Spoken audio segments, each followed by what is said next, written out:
Within a week of Jimmy Trindade's disappearance, the Coast Guard had called off its search. But his best friend, Roger Gamblin, kept looking. For Jimmy's daughter, Taylor, Roger was her father's best chance. We had planes going out every day searching for him and boats. And it was really scary because they said the seas were extremely, extremely rough and that if he were in the water, there was no hope for him.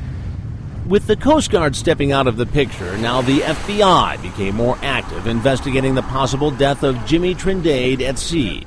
But Roger Gamblin wanted to mount his own investigation independent of the FBI. He had set up his war room and now had a website staffed by what he called the Jimmy T Recovery Team. Now the rain has since made it go away. He also hired 3 retired FBI agents to help as private investigators. When the Coast Guard returned Roger's 38-foot Donzi, he parked it in his driveway and had his employees take everything off, checking to see what might be missing. Obsessed with detail, Roger made sure everything was videotaped. One of the retired FBI agents, Joe Del Campo, then did forensics on the boat, looking for blood, hair, fiber, or prints, anything that might shed light on what happened. If they got on and tried to overpower Jimmy, this place, I'll tell you what, it'd be There'd be somebody's blood on board. Yeah, somebody's blood or something. The one problem we had with it was we received the boat a week later after the incident had taken place, where tons of people had walked on the boat. To say the very least, this was a compromised environment, if not contaminated. I would say beyond compromised, because there was nothing there of evidentiary value that we could find.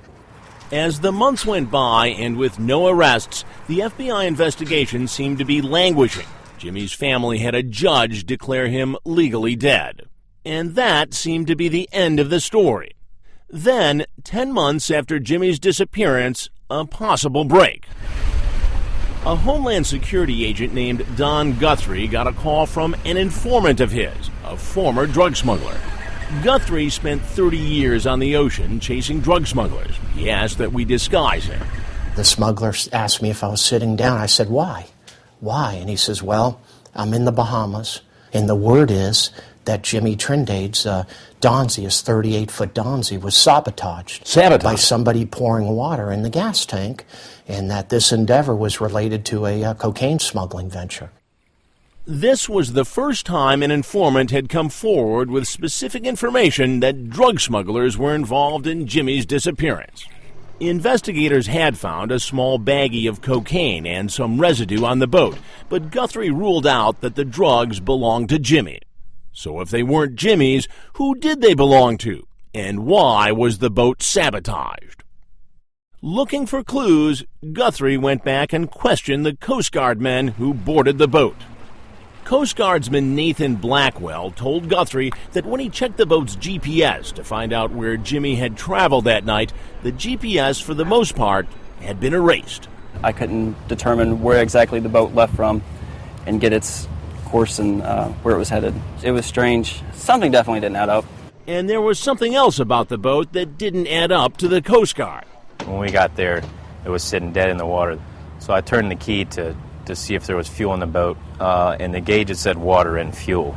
Jay Christo of the Coast Guard found the boat was empty of fuel, but had a lot of water in the tank. That much water would force the engines to run poorly and possibly burn out. As the Coast Guard infrared camera showed, only 2 of the 3 engines displayed any heat from running. The third engine had already shut down, causing the boat to go around in circles. But where could the water have come from? Rosie Curry owns the Grand Key Marina where the boat's gassed up. And we never had a problem where he said he would have water in the fuel. That never happened. That never happened. So if the water didn't come from the marina's fuel supply, it appeared to Agent Guthrie that his informant's tip was correct. There was 3 to 4 inches of water in that 320-gallon fuel tank on the 38-foot Donzi. It appears that the vessel may have been sabotaged at Grand Key. Guthrie concluded that as Jimmy left Grand Key, a drug deal was about to go down at sea, and the participants didn't want Jimmy showing up to interrupt it. So they sabotaged his boat to slow him down. But Agent Guthrie believed the sabotage didn't work as planned. Jimmy may have pulled up on a scene where on a drug deal. On a drug deal that was occurring, and basically he argued with one of the smugglers, and this individual blasted Jimmy right on the 38 Donzi and killed him. And this information comes from a reliable, confidential informant. Well, it comes from a reliable person that basically has a lot to lose by admitting this endeavor. And that's all I'm going to say right now.